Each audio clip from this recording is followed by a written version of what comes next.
Evening, folks. Welcome to the Rags and Jacks stream on a Sunday night. We're slightly later this evening because our guest was in Scotland at a rally for PA Scotland. He was supporting them up there. Um, he's only got in about 10 minutes ago, so massive thank you for coming. Um, you know the rules. If you want to donate, there's all the links. Steve Gray puts them up there all the time, so bang away. Please do remember to smash that like button. Amanda Lee and Chaz Smash, Steve Gray, and the Works, West Country, Pumpkin. Yeah, these must be ones that you have, Sam. Some of these names I don't recognise. So without further ado, Sam, evening, good sir.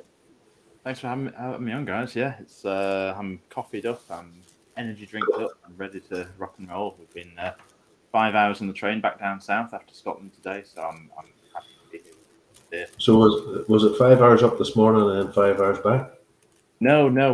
One of the Scotland guys was kind enough to allow us to sleep on his. Was it 5 hours? Sorry. Was kind enough to allow us to sleep on his floor. Two of the other guys had the actual bed, and then I had the floor with the sleeping bag, and he was kind enough to let us stay there last night. So thankfully, it meant not nice start this morning. 8 o'clock, rolled out of bed, feeling a bit sore from the hard floor, and then we were at the demo site at 10 o'clock. 2 hours before we got started, which was great as well, because the left tried to get there early as well, but we were even earlier than they were, so we got to claim the area of land that we wanted. Yes, but I did hear you the day talking about some wee 4-foot thing that came out of a car, trying to do moves on you or something. Yeah, they pulled off because it's like you come in, there's like a private car park, and we'd occupied the space here, and then they came in, and apparently they'd seen them yesterday when some of our guys were scoping the place out. They'd been there as well, and this little 4 of them get out. 3 of them are like crusty old hippies, which is like stand-up racism union types. They're normally like aging commies, and then there's this little 4-foot woman kind of pops out, and she's coming out like this, and it's like she's got one of the guys holding up hands, and she's like kind of like shadow boxing him and everything. I'm just like, what are you doing? Like, this dude, I'm just gonna, like, if you came at me, I'd just like stiff arm you, just like poof, you'd be destroyed. It's bizarre, and she was throwing like roundhouse kicks at the guy and everything, and it's just like, I don't know what you've come here for, but that's definitely not what's going to happen. So yeah, their insanity knows no bounds, Sam. Sorry, what was that? You broke up a little bit there.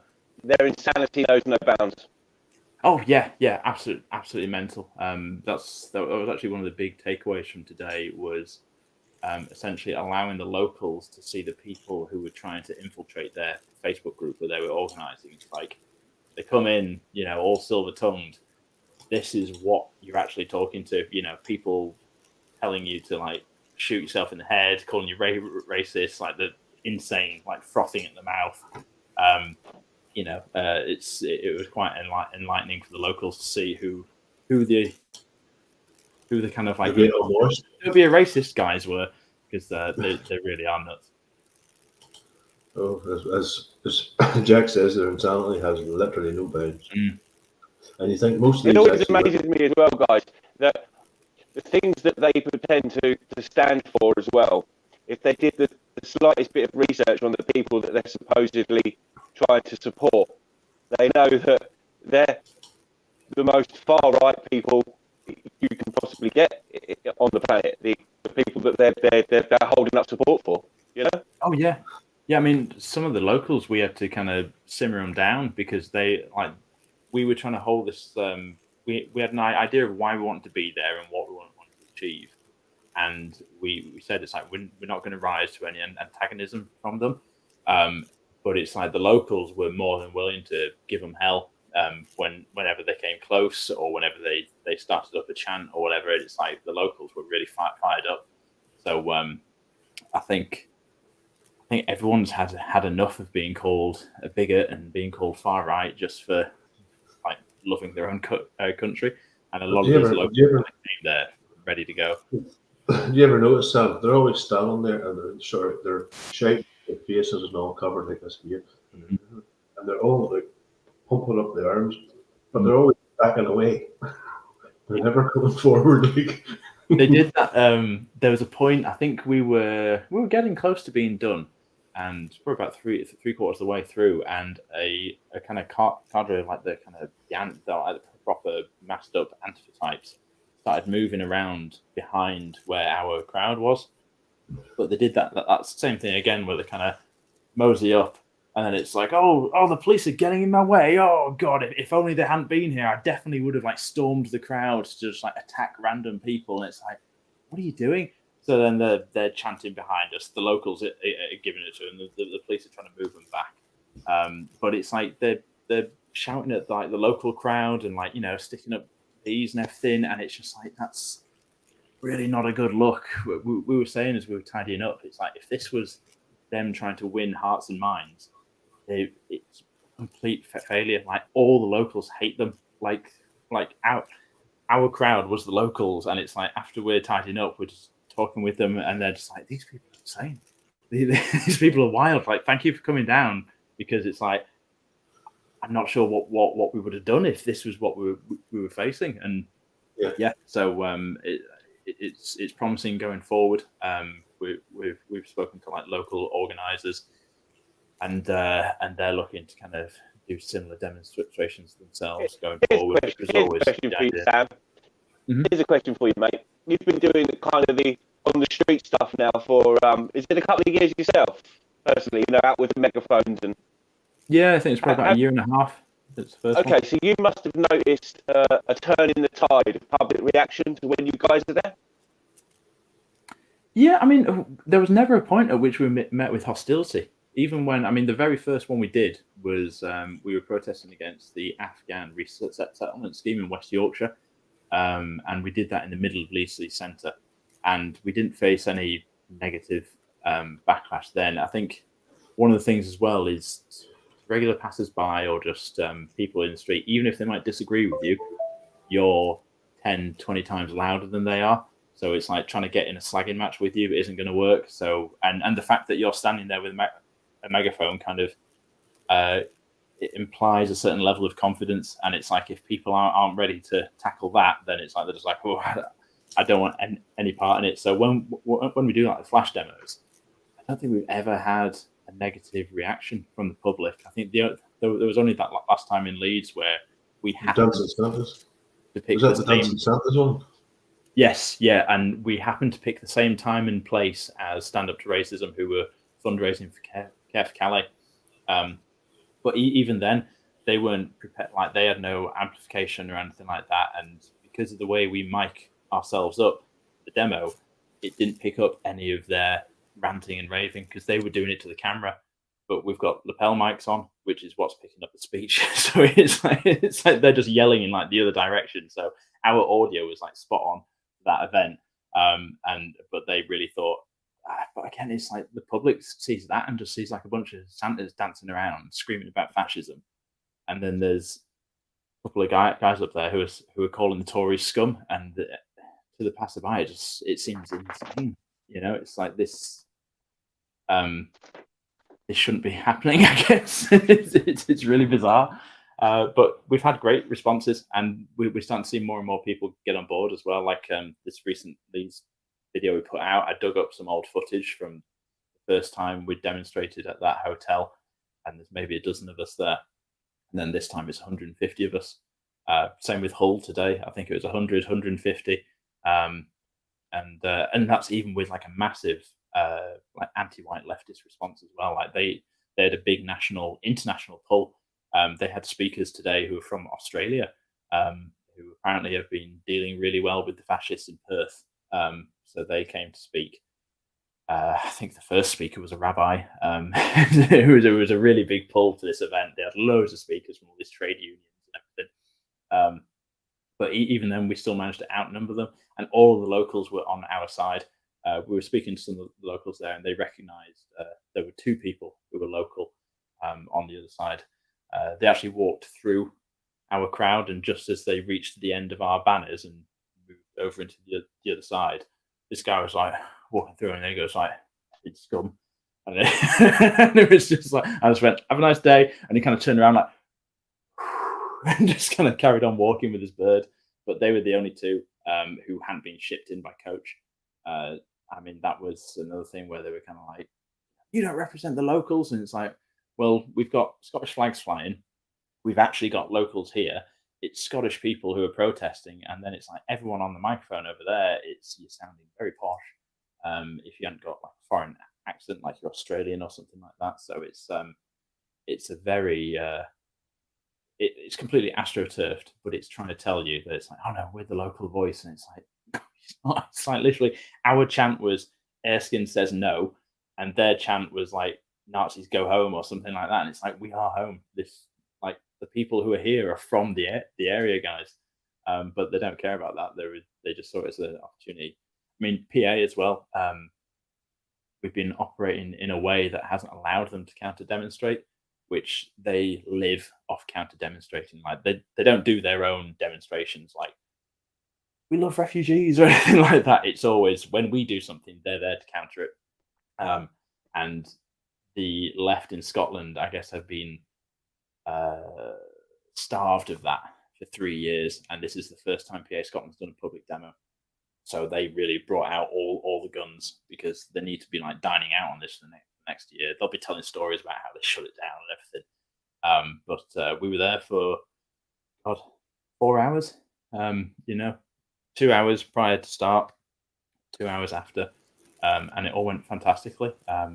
Me, myself, and a few of the other activists as well. Just before we got the train back, we went to the local pub. Like we saw all the locals walking in this direction, and we just went to the pub and just kind of sat with them and ate, and then we went home. You know what I mean? Meanwhile, the shipped in opposition jumped back on their coach. I think just as we were tidying up, the person on the microphone went, "It's like eat in your cars because they might be patrolling around and it could be dangerous." And it's like, what about roll off? We're off. Like we're done. And it's like as if we're going to be like patrolling around and lurking and jumping out of corners at these people. But the people they conjure up in their own heads as to who we are is very different from the crowd. Even before we started the stream there, Exile Brighton was putting in the stream that he was actually there and met you. Yes, today. yes, yeah. He was. It was good to meet him. He's like a dog with two dicks at the minute. I met Sam. They were teasing me. They were saying it's like, what was it? The guy who was dropping me off in the car. Like, I've got a celebrity in the car. I was like, don't say that. It's like I'm not. I'm just a dude like you. It's like, but I mean, we had some people get on the microphone today who hadn't done anything like that before. Was it Claire gave a speech? The Claire lady. Yeah. She took some coaxing, but she got up there. Chief Moody as well. Who was that? Was that our Claire? Our Claire, yeah. Oh, amazing! Yeah, I know our Claire very well from my Southwest days when I lived down that way. Oh, brilliant! Yeah. That's great to hear. Yeah, Sam, can you see the comments? The ones you're popping up. Actually, they need to put in 11. No, you don't have to do that. We'd recommend if you're doing a public protest like that, it's normally best to call the police and just get a police liaison officer, purely because if you know there's going to be a large leftist presence, normally dictate where you want to be, and then where they are going to be, and then the police sort out like a line so it doesn't kick off or anything. We've had really good ones in Yorkshire. The Scottish ones were kind of dicks today. Like we got there at 10 and we're like, we're ready to set up in the place that we said we wanted to set up, and they're like, Gold Commanders nixed that idea, so actually we need you here, but don't set up yet. We might be able to argue actually your idea is better. So they were bobbing around for like an hour and a half before they eventually let us set up. We started a tad late, but we had a fantastic spot. You'll see in all the footage, we've got the hotel in the background, which is exactly what we wanted. That was kind of the thing. Like, don't matter where we are, as long as we have that shot of speakers with the hotel in the background, then we're happy. But yeah. I've seen a few of your megaphone speeches now, Sam, as you kind of evolve through them. Do you still have a mental process in your head, or are you quite happy to get up and almost be spontaneous with it, or do you plan your speeches? I plan them. Yeah. This one was actually the first one where I'd kind of planned it out and I was intending to go off the cuff. But one of the things is you're not just giving a speech like at a conference or something like that. It's like there's a lot going on. So you've got a direct crowd in front of you, you've got everything going on around you, and then also you've got like the left screaming from the right as well. So it's like there's a lot going on, which is why I'm always impressed by Alec, who just goes just from his own mind every time. I like to write mine because it's I'm easily distracted, I guess. And it's like today I went off without writing, and I think I did all right. I'd have to watch it back. But there were times when it was just like I'd just go blank, and then it's like all of a sudden, then you're like zoning in on what they're saying, and you're just like, oh, where am I? Right, I'm back in it, and then going again.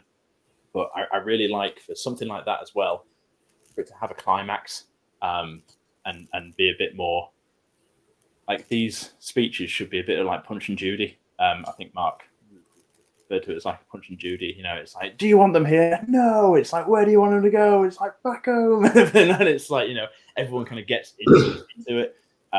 Kenny was fantastic today, as well as Simon. They're real naturals, which was great. And yeah, I think everyone did well, but I feel like it's like, right, I still want to write mine out.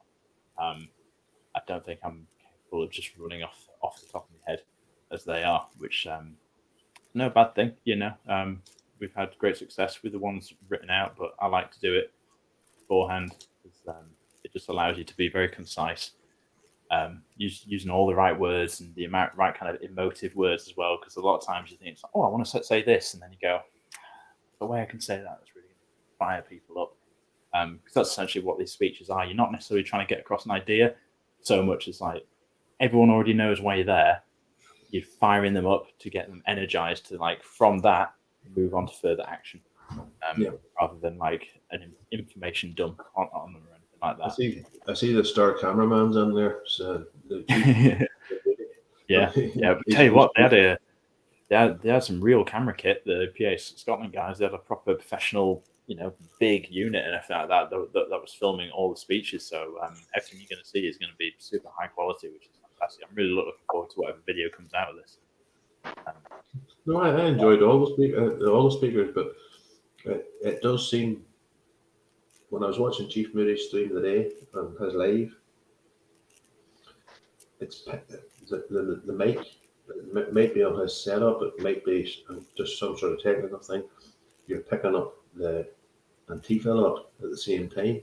So when you're trying to concentrate and listen to what you're saying, or what Chief Moody was saying, or whoever else was on stage, you keep there's this niggling bit in the second corner, and you're trying to concentrate on what everybody else is saying.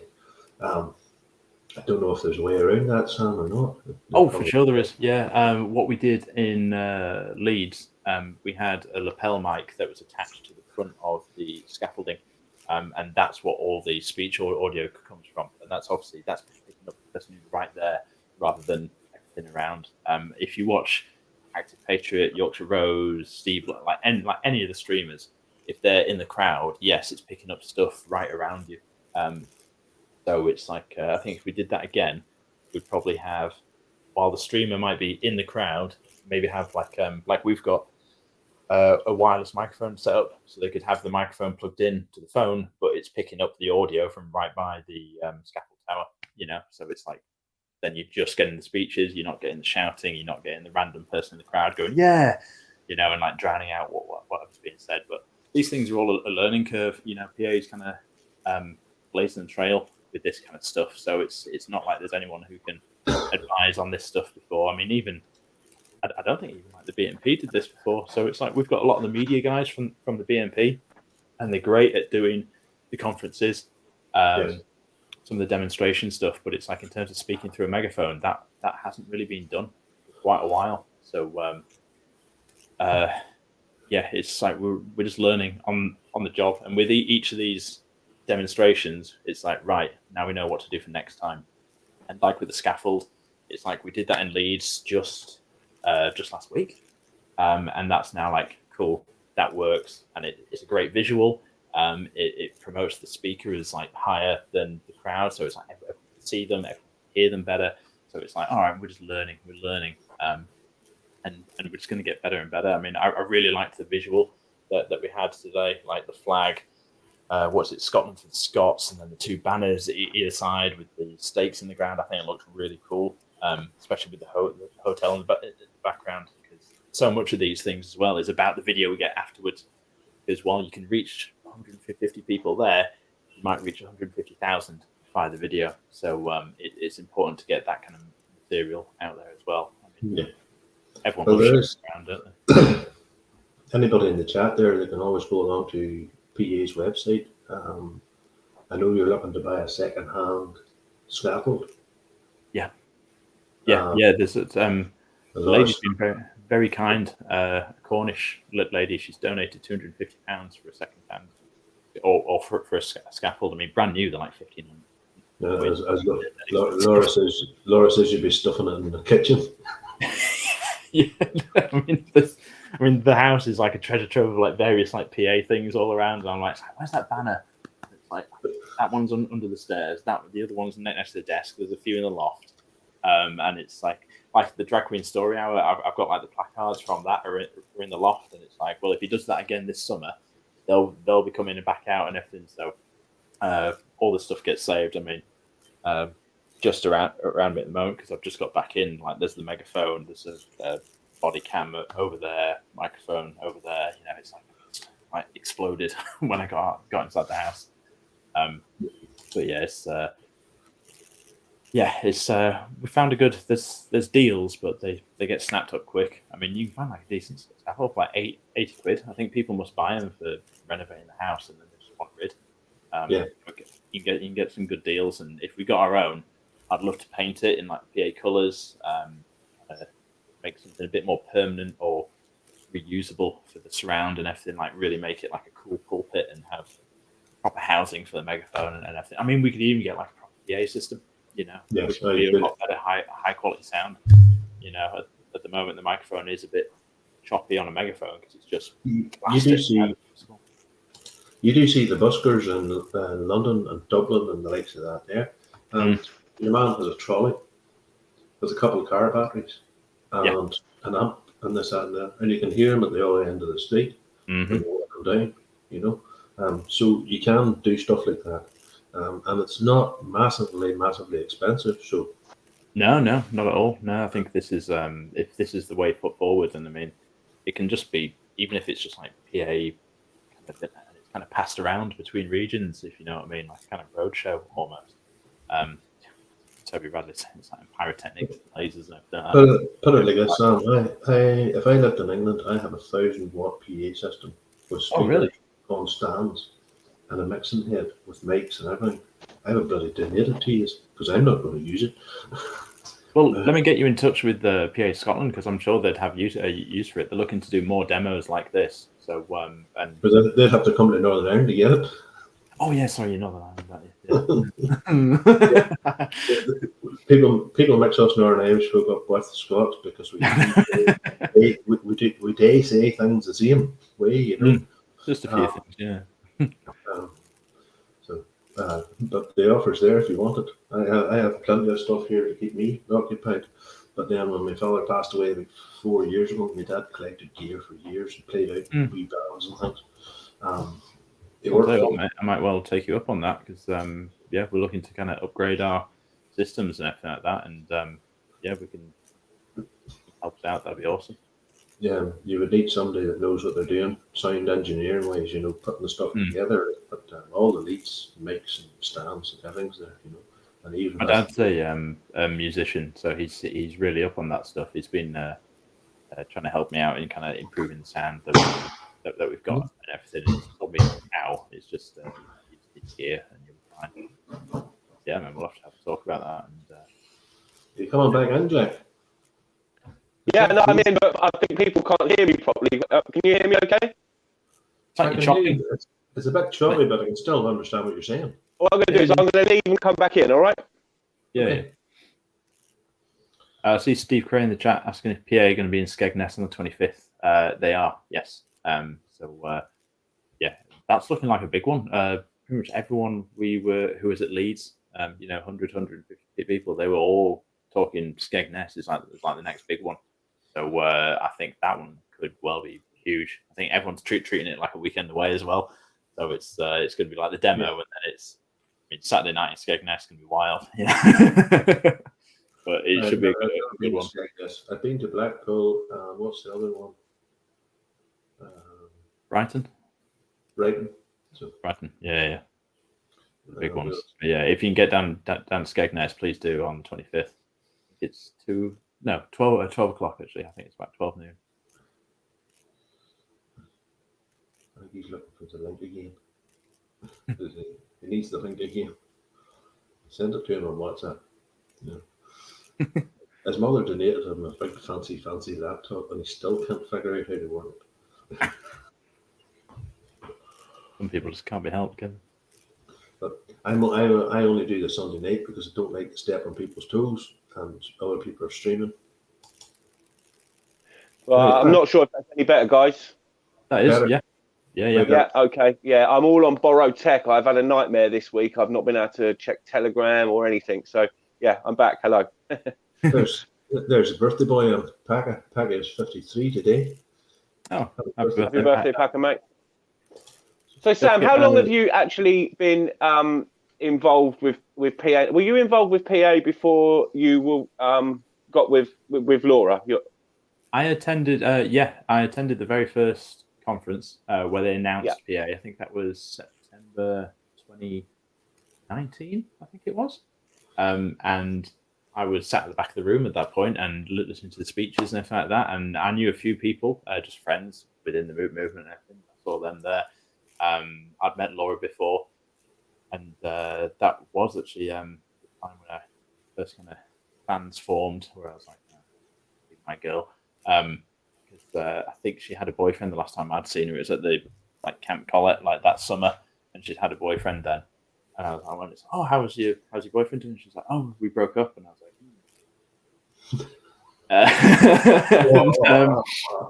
and we had the mastermind. Yeah, and I think after the conference, we agreed. We were like, "Oh, we should get coffee or whatever," because I don't think we knew that we both lived in Leeds. So it's like you live in Leeds, I live in Leeds. It's, oh my god, we should get coffee. And we went and got coffee, and then it kind of just went from there. But I didn't join PA proper because there wasn't really anything on. PA had been announced, but it was still like an online only thing for the first few months. And then it was the spring conference 2020, just before lockdown, literally like a week before lockdown. That is when the kind of announcements was made. It's like, right, we're going to have regional groups and we need regional organisers. And I immediately put myself forward for Yorkshire. And then lockdown came. So we were then paused for like a month just to see if it did become Mad Max, beyond Thunderdome world. It didn't. And then a month after that, we've held our first event, which was just a walk because literally everything was still closed. We were in the middle of a lockdown. And I think we got like 20, 25 people out for that one. And that was great. We ended up at some pub that served us outside but wouldn't let anyone in. It was just a really nice time. And since then, I've been hooked. So that's what now. 2020 will be coming up on 3 years, I suppose, that I've been Yorkshire Regional Organiser. I think I was the first one. I can't remember what the next one was. It might have been Scotland, the next one that opened up. Wales opened up pretty soon as well. So 3 years with PA, but my time in the movement, I've been flitting around from various things. Probably 2-3 years prior to that as well. But there just wasn't anything about before PA, or at least not anything that felt modern. There was National Front, the remnants of the BNP. Modern and cohesive. Yeah.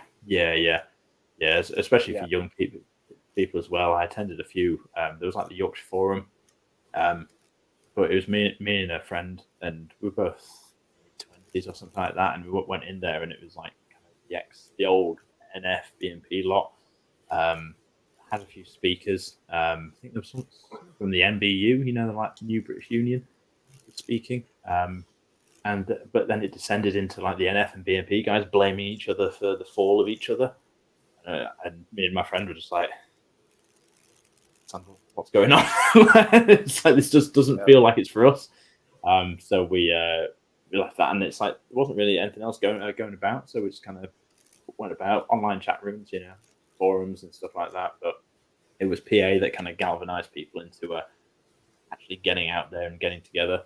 That first Camp Collet I went to, maybe a dozen of us, 2 dozen of us, but it was people who a lot of people we know, people from TASOB were there, Absolute State of Britain, Mark was there, Laura obviously was there, a few other people who some have stayed, some have gone, but that was the kind of foundations of what PA became, and now I think back then that we'd be doing what we did today, like a big public demo, scaffolding banners and everything like that from the start of PA when it was just a quiet conference is quite wild, but it's fantastic to see. But that's a thing I wanted to say. There was the BNP with Mark and stuff on it, and the BNP had actually got into Europe, and I remember the man giving the speech about the immigration into Britain. What do you call him? Nick Griffin? Yes. Yeah. Nick Griffin. And then UKIP appeared. And the fella, what do you call him? Farage. Yeah. Says it was basically formed to smash the BNP, to get rid of the BNP. The National Front, did they ever get seats?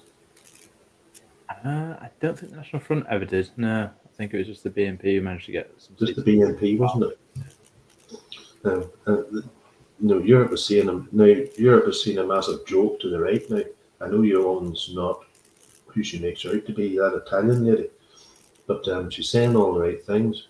And then was it Sweden voted in the right-wing party, and they're starting to bring in laws now because all these refugees that are coming in are actually flying home for holidays to visit family. They had caught them on TikTok, and it was these Ukrainian girls that were refugees in Sweden. They flew out, they went back to Ukraine, and then they TikToked themselves dancing and having a party. Where's all the bombs? Yeah. Where's everything raining down on you? Then they flew back, so Sweden kicked them out. Same with the Ugandans and African fellas. They were flying home to visit family. So this is no, you're not getting back in. And there seems to be that shift in Europe to the right, very, very slowly, admittedly, but from small acorns grow great oak trees. Is that right? Is that the right saying? Yeah.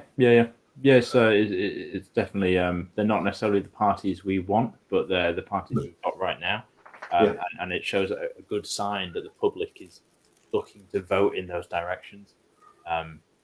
You might find that some of them don't live up to the promises that they made, but that'd only be similar to Tories in this country. Promising, we're going to lower migration instead we get like record highs, and you might find that with some of these right-wing parties in Europe that it's like they make big promises, you maybe get a few things at the start, a bit of red meat, then it dwindles off and they become. I did see a report there. He's a citizen journalist in Ireland, and he says he gives the UN definition of refugee, which is as soon as the war is over and you're home safe to go back to your homeland, safe to go back to, you return. He says over 70,000. Also, the first safe country you arrive in is where you seek asylum. Yes, very true, Jack. But he says there's 70,000 Ukrainians in Ireland at the minute have applied for permanent citizenship. So that's 70,000 added on to all the other ones that are taken in. You've actually seen, you've seen the Ballymun protests. I've been sent the videos of the guys being caught in the streets. The guy that tried to get into the children's hospital. We'll not talk about the actual what he was actually doing there, but it's still a fact. There was a guy, an illegal immigrant, tried to get into a child's hospital. So Just next door. That's a good to segue, actually, Rags, if you don't mind me asking a quick question. So you must be interested in sort of grassroots movements and parties like, not parties, but movements like PA and stuff. Have you been, because I live in Northern Ireland myself now, have you been seeing what's been happening down in the south in regards to the people's movements against the oh yeah, the busing in of the male migrants at night and things that's been repeated across the Anglosphere essentially. But how impressed are you about the Irish organising and not allowing the media just to smear them? Because I think a lot of people's in England fear is that they're going to be smeared with the bigot brush, okay, and all the other isms and ists that come with it, which, us three here know they're just water off a duck's back at this point, because they don't mean anything when they just get thrown at you without any sort of evidence or backup claims. But so essentially, what do you think the Irish people, do you think the Irish people will gain anything from their movement, Sam? I think the Irish people will. I think one of the things they'll need to do is coalesce into some sort of cohesive body, because as it is now, what we're seeing with the Garda, what they're trying to do is like anyone who it's very similar to the kind of COVID movement, where the kind of movers and shakers were whoever was willing to do like a selfie video and being like, we're gonna get out there on the streets or whatever. And it's like the Garda's coming down on those people. I think there's like a list of 20 that they've got or something that they're gonna jump upon, and they hope to essentially take the head off the snake and hope that the body withers and dies. Now, that might work, but the public are also, they're just out on the street. And I mean, I don't know how it works over there. Is it like every night between 5 and 6 we march, or is someone calling for them at specific times? Because I'm seeing lots of videos, but I'm unaware of what the structure is behind those protests, and if there is one, because if there isn't, there needs to be.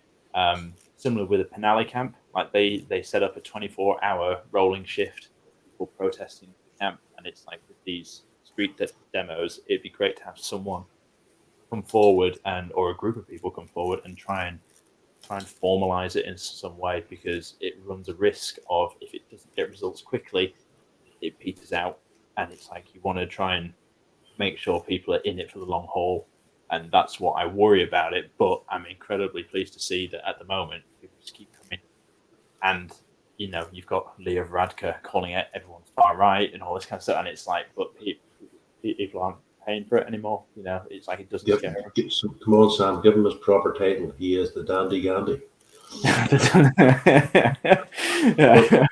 The point Jack makes, I think the Irish were hit with such shock and awe tactics. Because they were shipping them in at night in big coach loads. And then they started doing it during the day when everybody was out shopping. And these boys were climbing off coaches, just dandering across the path into this building. And you can see the looks on the natives' faces. They're like, what the fuck's going on? And then the crime rate has just spiked. There's a gym. One young girl had been assaulted or something on her way to the gym. Now the gym is offering minibus services for people who want to go to the gym. So they're driving out into the community to take people into the gym and then drop them home again. In what civilized society should you have to do that? I mean, Ireland is blessed. I mean, in a way, it's cursed as well, but they've had ethnic conflict in living memory, and that has basically served them to still understand an in-group, out-group. So when they saw these people, they immediately out-group, and they solidified around themselves. And it's something that the English, the Scots, and the Welsh, a lot of us have lost it, and it's trying to teach people to regain that. We saw with two recent events, Cossingham is very good at coalescing around their community and opposing the migrant camp that was opposed. Whereas Linton, which was like a very affluent village in North Yorkshire, I think only 400 people there, but it's like a retirement village, commuters, and houses are worth a lot of money. While it's a small village, they weren't really a true community. And as soon as this migrant camp was proposed, and the left wingers got in there and be like, "Oh, you don't want to be a racist, you don't want to be a bigot."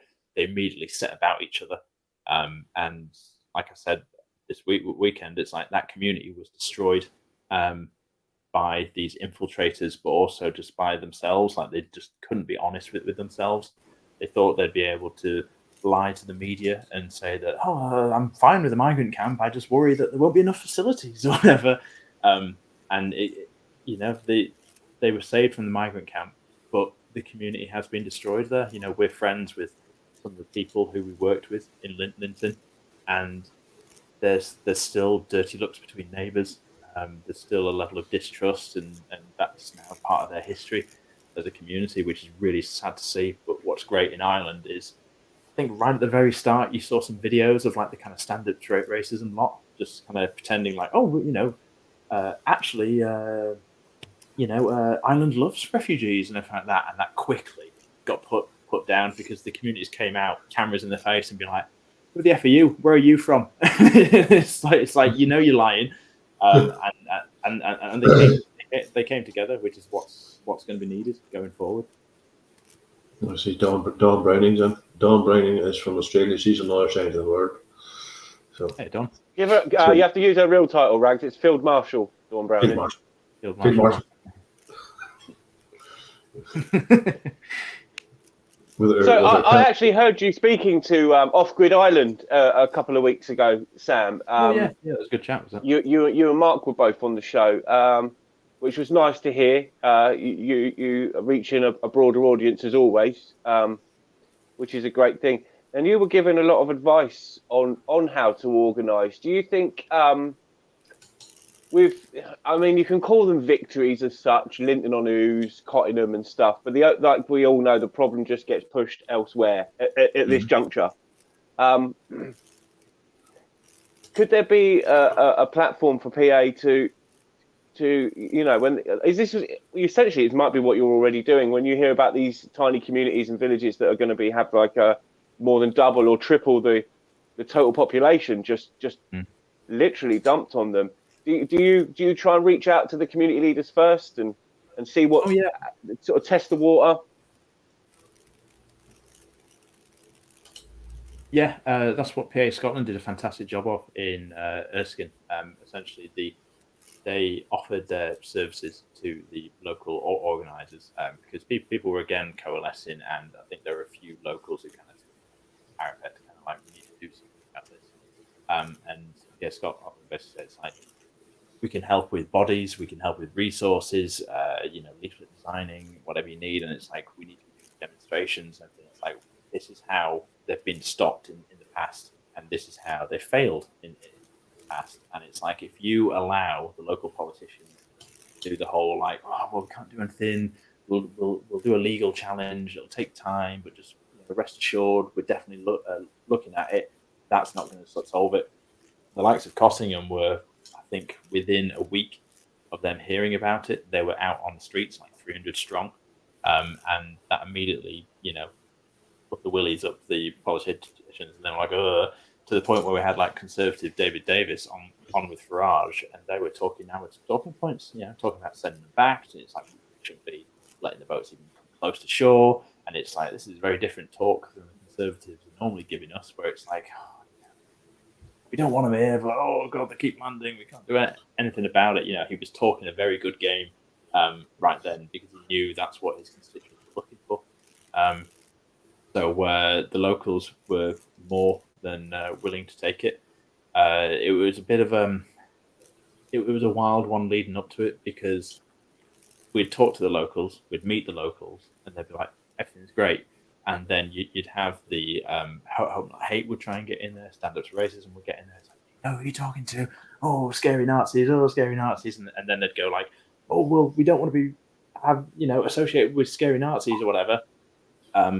And then they came to the demonstration, and the people who are scary are the ones who have been warning them about PA.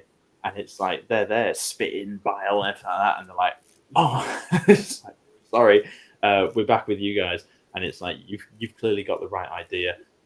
We left them with a lot of resources, so we made a lot of placards and everything like that, and we just gave them, and we're just like, it's like, we're going to be doing more demonstrations, and it's like, some of the demonstrations we won't be at.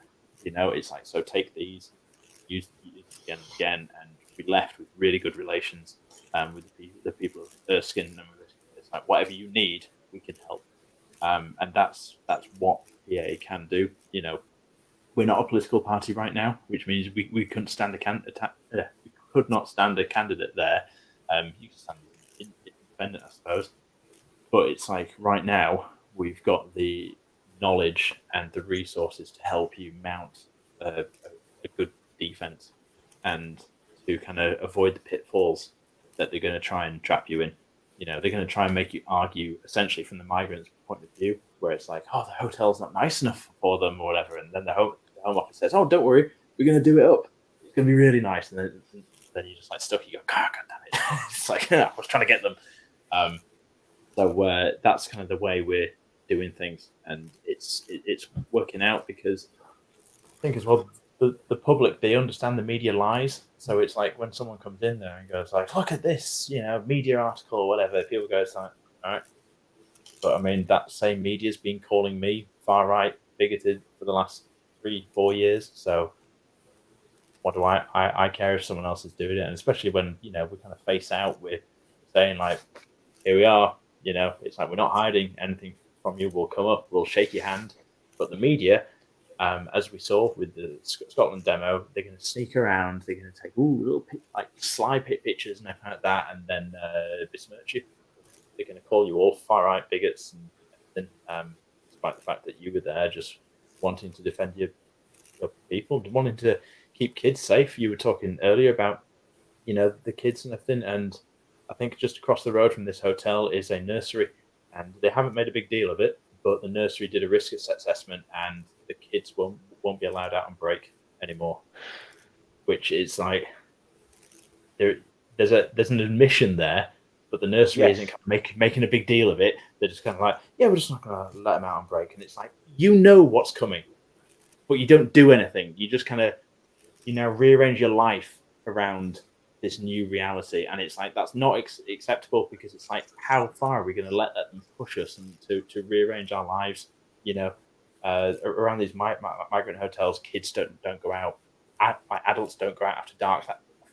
A man was raped in Ireland. That's insane. And it's like, if men are getting raped, what hope do women have?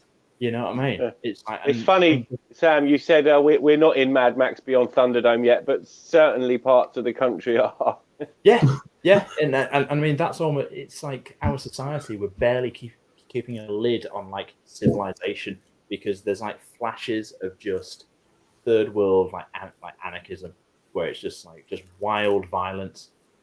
We saw in Paris the other week or whatever. There's like some guy just starts stabbing someone in the middle of the train station. Oh, you could watch 10 videos a day from Northwest Europe of that sort of behaviour occurring. Yeah, 10 new videos a day.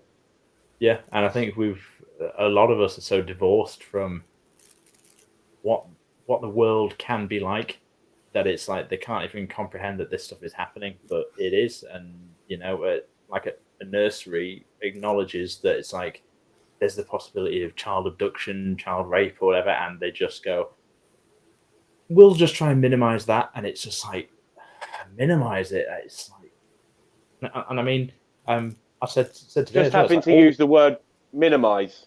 Yeah, there's a red flag. Like, reduce the risk, and it's just like, yeah, okay, but what if it does happen? Do we go out on the street then, or do we just go like, oh, lesson learned? I guess we'll just shut down the nursery. You know, and it's like we can't continue like this. Sam, there's Peter Smith saying there's been a woman. I think she's been missing for about 10 days in Lancashire. Yeah, I know everyone's trying to do like the kind of murder mystery thing, and like, you know, Dawn just below that, she's saying she's really annoyed. It really annoys me that PA is not given the right to be a party. Now, where's that along on the scale of things? Because so we've just submitted another application to the Electoral Commission. We just had a meeting with them at the middle of January, was it? And basically, it's not like there's a bunch of tick boxes and then you tick them and then boom, you're a party. It falls down to individuals, and these individuals of the Electoral Commission put pronouns in their email signatures. So you get the kind of idea of the people who are handling the democratic process in this country. So there's things that they cleared us on before, like our logo. They went, that's fine. And then in the most recent application, they were like, actually, we've decided it's not fine. And we went, why? And they went, we just feel it's not. So we're constantly being hamstrung by that. But this so the logo thing was just a red herring, was an excuse. It was fine before. Now it's not fine, and something else is different. So it's like every time we've gone in, there's been different things that are wrong. They moved the goalposts. Yeah, and this time it's like we bent over backwards for them, and we put it in. Now, I suspect that we're probably going to be facing the same fight that Britain First were, and I think it only concluded with Britain First with like a 30 grand court battle, which the judge essentially at the end just, well, not essentially, he did say, right, you've been doing it wrong, go back, and when they submit another application, do it properly. And the Electoral Commission went, all right, and then they processed it like a normal process. Like they didn't try and throw a spanner in the works or anything like that. And that's what we might be facing. We're going to keep pushing for it, but I really think they are afraid of us because they've seen what we're capable of when there isn't the electoral route open to us, and we're literally just people willing to get on the streets. It's like that's going to be really scary for them when it comes election time. When you've got like we're putting out tens of thousands of leaflets just for the hell of it, just to get our message out. So it's like, can you imagine how energized we would be for like a councillor election, an MP election? It's it's like we had Drama Month where we put out like 150,000 leaflets. It's I remember, great campaign. For an election campaign, that is like unheard of. It's especially as well done by hand. It's not postal leafleting, where you pay a certain amount and Royal Mail just sticks your, like they have with the big parties or whatever. They just pay a couple £100 and the leaflets just go out with the mail, with the junk mail and everything like that. It's like this was feet on the ground, hands through letterboxes, So I think we do scare them. Especially as well, the rhetoric we're coming at them with, we're not going like it's all the Muslims' fault or anything like that. We're this is the thing, Sam. There's nothing really ever. I mean, I've had or seen a copy of every leaflet since its inception, and I've had some. I've delivered some when I was living down in the southwest. I went out on some drives with our Claire and people, and there's never anything really inflammatory. It's only facts. The facts that the uncomfortable. It's the uncomfortable truth that's on those leaflets, and that's all it ever is. Saying that, as we all concur here, they are afraid of a party like yourself gaining traction. That's clear. So recent revelations, we saw that the 77th Brigade, military intelligence, had infiltrated people like Peter Hitchens and other lockdown skeptics. So you can only imagine the resources they must be putting into movements like yourselves, like PA. Yeah. And how would you? I know you've got some. I know you've got more secure ways of joining and everything and that now. But how would you look out for yourself in the future? Well, I mean, essentially, what we're doing now is legal.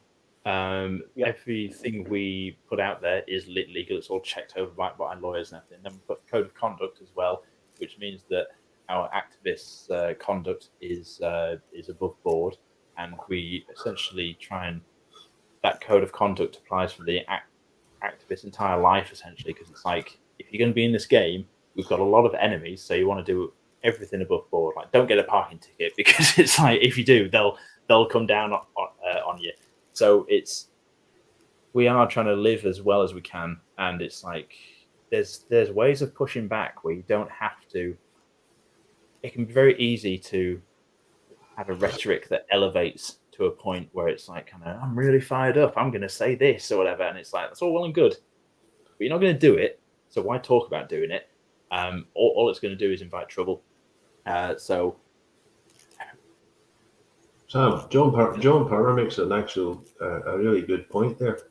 The British Dem, the British Dem's leaflets says exactly what the same thing as PA's. The PA one says. Yet they're never attacked by the media. Why is that? I mean, we've worked with the British Democrats, and I think it's something where they're not as. I don't want to do anyone else down, but it's like PA is very dynamic and we're very exciting. If not to toot our own horn very much, but it's like we understand how to play media, use the internet, use social media to court media attention at that, and that gets people fired up and it gets people interested. British Dems have been about, and it's like they're just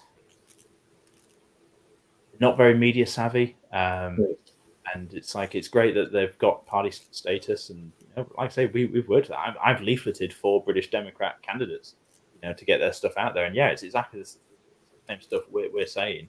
But clearly the establishment doesn't see as much energy behind them. That's the thing. I think. Do you think? Sorry, Reg. Do you think the actual involvement in Mark Collett and his past over the last 20 years as the Electoral Commission on age, because he has been controversial in the past, and I agree with everything he says, but as the leader of a political party, they see him as a threat, maybe. Oh, no doubt. I mean, Laura's talked about it at the conferences. It's like we are a radical political movement. We're not looking to sit in the House of Parliament and just go along with the flow or anything. It's like we're talking really. We're talking as our friend Sensum Communion says, just polish green leather with your arse cheeks. You want to go in there and actually make a difference. Yeah. Yeah, exactly. So it's like when we're not even a party yet, but we're talking about radical changes, talking about like putting the system out and building something new. It's like that really terrifies the system, and it's like they're not too worried about like I don't know, someone who's going to say, I'm going to go into local council and I'm going to clean the bins up better than Labour does or something like that. It's like I think they understand that we would really be going for the throat with them, and that's what terrifies them. And then also just for people to be talking like that and given a chance at democracy, democracy doesn't work like that. Democracy is basically, it's like if you want to play the game, you can come play the game, but it's like you're not allowed to start changing the way the board looks or putting new pieces on or anything like that. It's like, no, you play the game we've been playing for 200 years or whatever it is. I mean, was it Enoch Powell was talking about how this system needs shaking up getting on for 80 years now ago. Was it Mosley was talking about the Mosley was 80 years ago, and Powell. Yeah, sorry. So because it was Mosley who said like this system is like 100 years out of date, and he was saying that in like 1920. Now we're in 2020, and we've got exactly the same system, and it's just. Did you see the uproar they had on the news a couple of maybe a month ago, I think it was, and they talked about somebody had played Enoch Powell's speech, and people were outraged, and it was a homosexual mixed race vicar, Calvin Harris, came out and defended Enoch Powell and said what he said was absolutely true. Not Calvin Harris. That's the Scottish dance DJ. Calvin Robinson. Calvin Robinson. Don't want to get you done for libel, Rags. He actually defended him.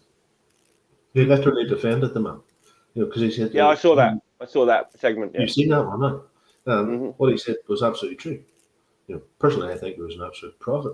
And if you listen to that speech, well, even if you listen to it back then, if you've got common sense and logic and pragmatism on your side, it was milk toast then. There was nothing really hard hitting in it then, I put it on TikTok. Nothing too spicy, as they'd say now.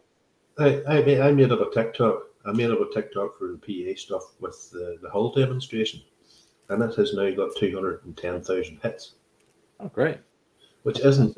Yeah, let's talk about the whole demonstration, because that brings us on to the media and stuff, and how ridiculously farcical they're willing to go to try and generate a headline. Now, you had our friend Alec there, dressed smart with his hair brushed, and they're trying to bill him as the Hitler of Hull. It's to me that's insane, and I think that's where they're going to fall on their own sword eventually. Because I do have I know most people at the moment are quite happily and content, and their bellies are still full with cheap processed food, and they've got their reality TV shows to watch. But I think if times really do get hard, and there are major upsets in people's how they're able to live their life, the trust in any sort of institution is already eroded away to such a point where without some major from top down reform, that trust isn't coming back. What do you think, Sam, about how the media try and spin our message? I mean, that trust is gone. There's no way they can't win it back now. I think through a variety of COVID, and then also just the constant rating of race issues, and immigration. I mean, even the left don't trust the media. Like my mum's a massive lefty, and she thinks like BBC is like hard right, and you can't trust anything the BBC says. So it's like both sides don't trust the media and understand that they've got some sort of agenda, and they're not really for them. It's even like the Guardian. It's like left wing paper or whatever. It's like it still holds water for like kind of big business interests. Like it goes to a point, but not past that. And what we saw in Hull with the kind of the Hultler or the Hitler of Hull that Alec was being described as, it was they didn't cover anything he said, not a single thing he said. They just went, look at him. But it's like I saw Alec on Saturday morning, popped by just to grab some leaflets just before we hopped on the train up to Scotland, and the man was dressed in a three-piece suit on like a casual one. Saturday morning, 10 o'clock, he's dressed to the nines. That's just Alec. He just dresses impeccably all the time. I think the only time I've seen him in anything less than a suit is when he's coming straight off the job site and he's come around for a cuppa or something. It's like this guy's on point, and to just be, it's like, oh, look at him with nice hair. It does show you something when that's all they've got is to go, look at his coat.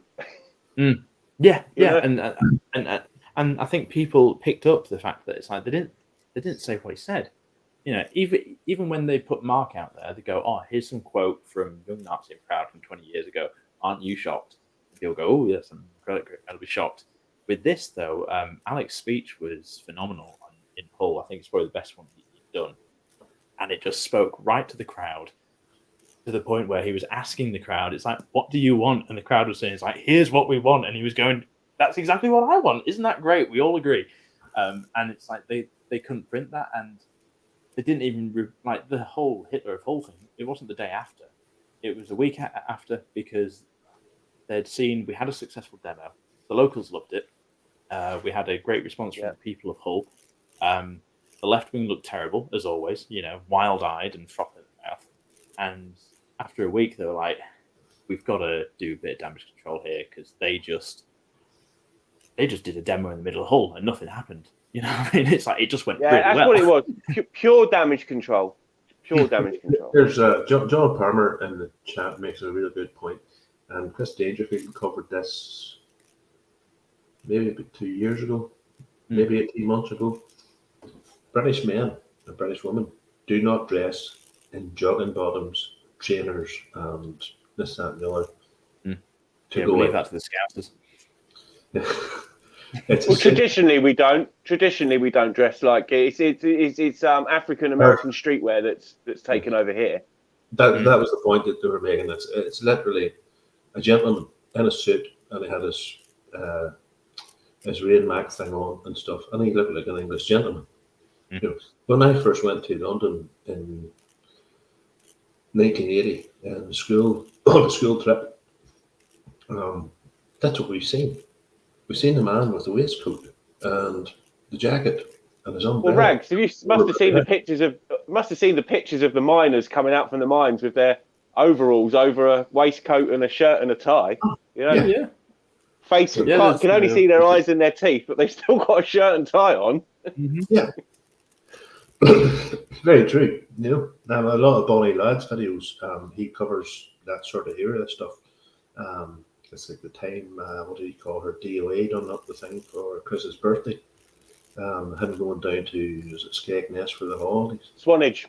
Swanage. The Swanage. With the music going and him narrating. And the mothers and fathers are all dressed. So you're not sitting there in a perfect boxer shorts. Or over here now you can walk into. If you go into the cities, you'll see something off a council estate going into Tesco's in her jammies and a pair of pajamas with fucking fluffy slippers. Well, I had a conversation with a shopkeeper where I was the last place I lived in England, and it was in the it was after the school run, and this big girl had waddled in there, and she was in like slippers and dressing gown and pajamas and that. I said, "What do you make of this? Like them coming in here in the morning dressed like that?" He goes, It's not when they come in here in the morning. It's when they come in here in the afternoon, still dressed like that after the school run.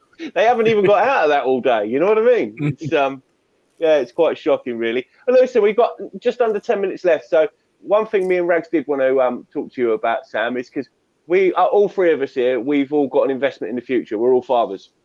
Mm-hmm.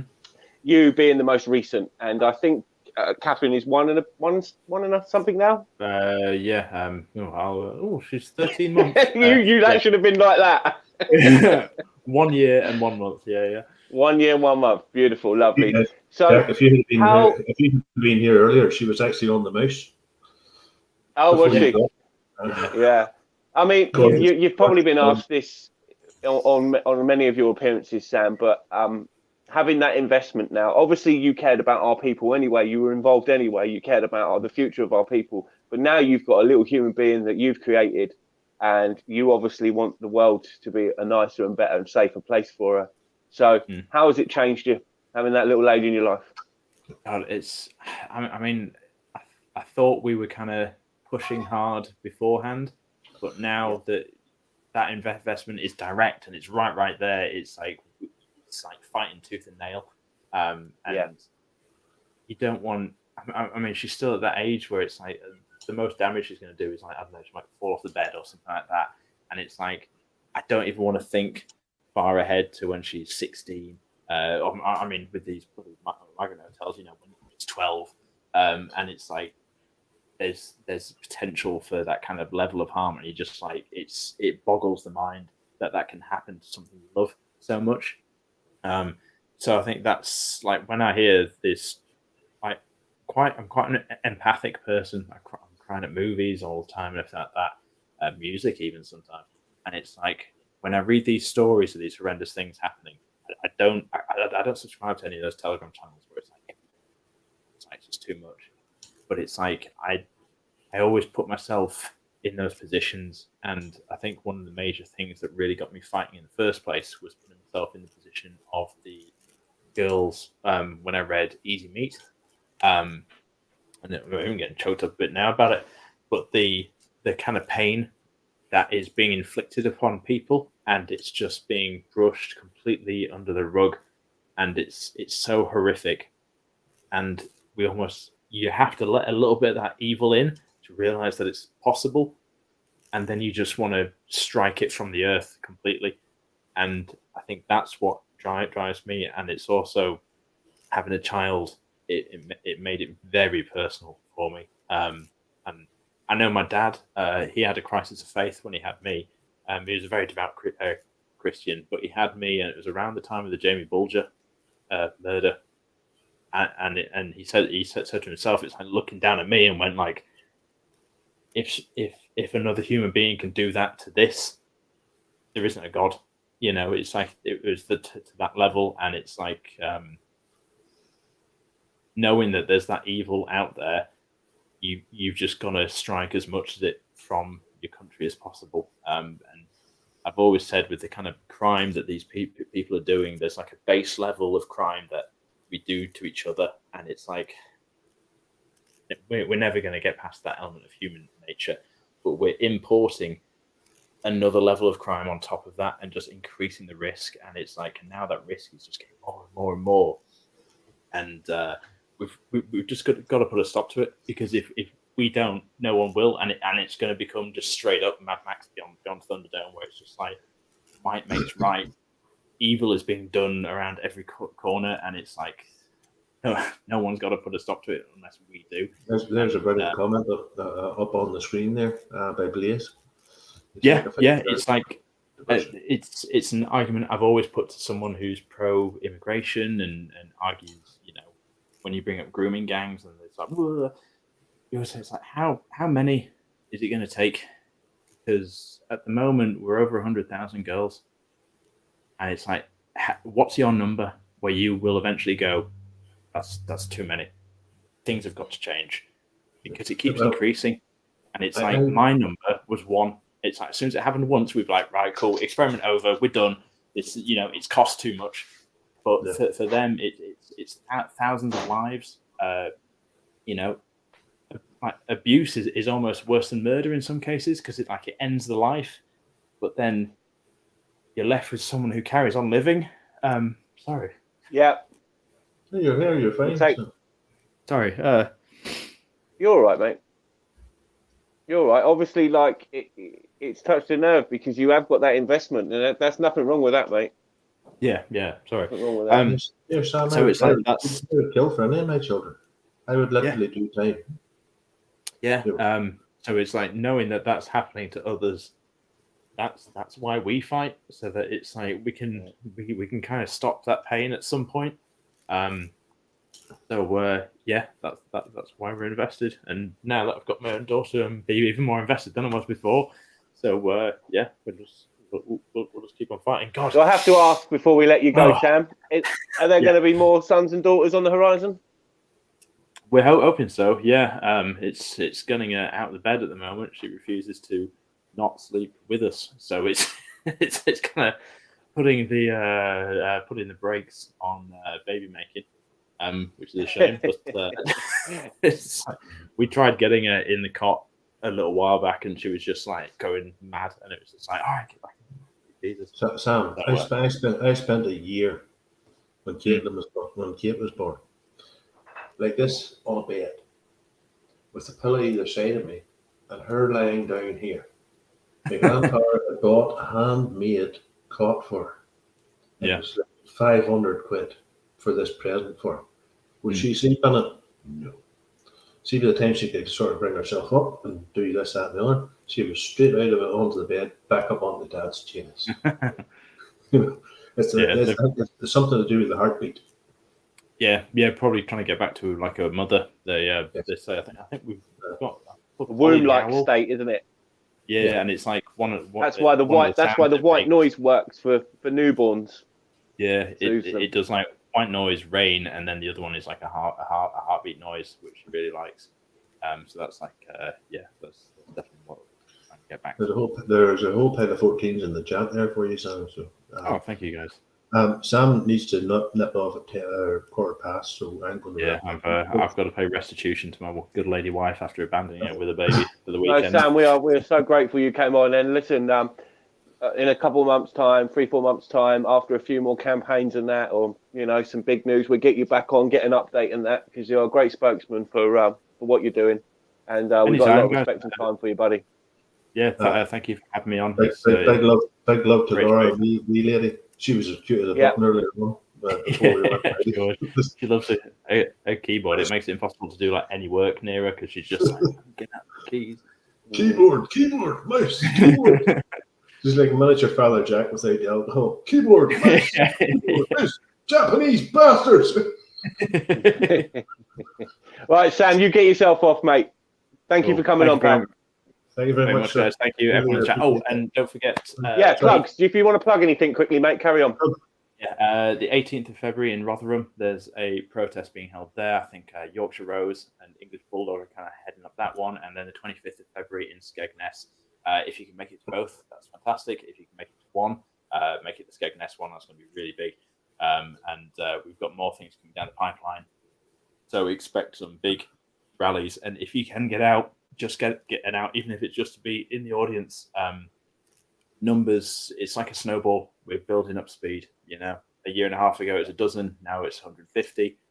let's make it 300 by the end of the year. You know what I mean? So thank you for having me on, guys. You're welcome, mate.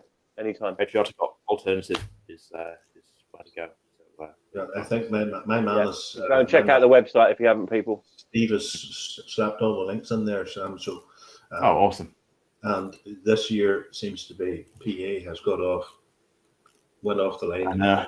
We were supposed to take some time off over Christmas, but I don't think anyone did. So we've all just been caning it, come out the gate in January, absolutely blasting it. So that's the way, mate. That's the way. Come out the gates running. All right, cool. Sam, you got a lot of love in the chat, so that's great. Great, Thank you, mate. guys. Thank you so much. Have a great night. See you. Take care. Bye bye. Later, Sam. Yeah, lovely chat. So we're going to head off as well, aren't we, Rags? Because it's a bit of a late one for us. Yeah, well, I'm going to grab a pint and what did I get? Clint Eastwood, Hamburger Hill. So I'm going to sit and watch. You're going to watch a movie, are you? All right. Well, listen. Thank you very much for tuning in, everyone. I hope you enjoyed Sam being on. Great guest. So well spoken. Very passionate about what he does. Got emotional there at the end. You know, it was. You could tell he's an empath. He feels other people's pain. He feels our people's pain the most. I think everybody does. You were on the phone with me the other day and nearly had me in tears, you bastard. You know? Yeah. So it is, mate. We can see. We know how good it could be. Yes. As I say, I'd like to thank everybody that come. I think we peaked out at about 95 there at one stage. So that's a lot bigger than we usually get number-wise. Probably because Sam's here. But I would like to thank everybody for coming, anybody that donated. I'd like to thank all the mods in the chat for looking after the place so you don't have to deal with morons. And I have Melissa, and hopefully getting Melissa O'Neill from the Irish Freedom Party on next week. She hasn't confirmed, but I will let you know as soon as I know. That should be another good one because she's a very passionate woman. I met her 3-4 years ago on Gran Torino. She's a double mastectomy lady. Battled cancer, and now she's standing for local council. And she also is a carer for her disabled son. I'm very passionate about the Irish thing going on at the moment. So hopefully that will be a real good one. So as we say, good night, God bless, or in my case, Odin bless. Good night, everyone. Thank you.